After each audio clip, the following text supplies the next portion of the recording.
Sound of Silence? Oh my god. This episode from the Loud House sucks. Here are the reasons why this episode sucks in my opinion. The episode starts when Lincoln comes back home with a new comic book, and plans to read it in complete peace and quiet. But in a family like his, he can barely find any of it. While in the living room, he sees a TV commercial for Noise Be Gone 2000, a pair of earplugs that can block out all loud noises with soothing sounds, and he orders them without his sister's knowledge. After getting them in the mail, same-day delivery via drone, he puts the plugs on and finds that he can no longer hear his sister's noises.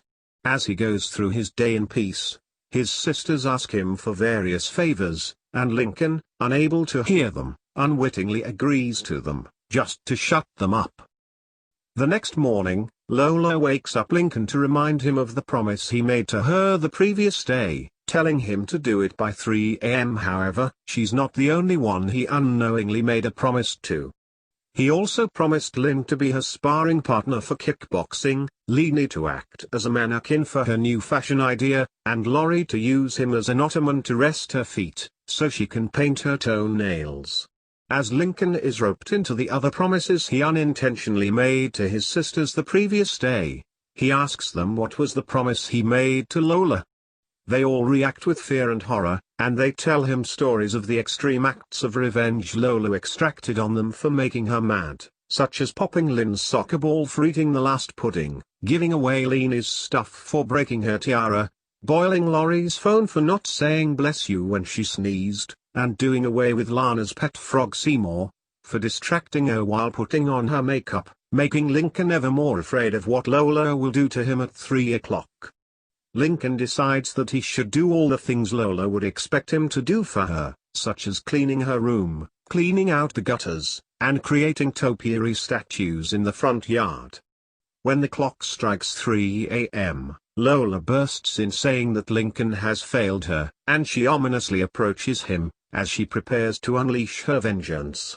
Cowering before her, Lincoln confesses that he was wearing earplugs and couldn't hear her demands.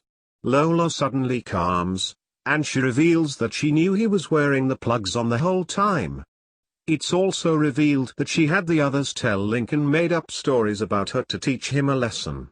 They remind him that he can't ignore his family and that they have to live in a noisy house altogether.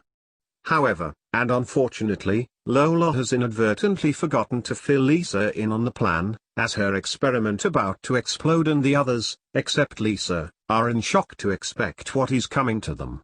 Lisa's experiment creates an explosion so powerful, that it blows the whole roof off of the house, and lands back upside down. Alongside that, it deafens all of the loud kids, except for Lisa, as Lincoln yells out, "Now I can't hear anything," due to going deaf for real as the episode ends. And that's how the episode goes. If you haven't seen it, don't watch it. It's a waste of time. I don't know who likes or hates this episode, so I'm gonna leave it be, so screw Sound of Silence. And screw Out on a Limo. Racing Hearts is 389,000 times better than Sound of Silence. End of rant.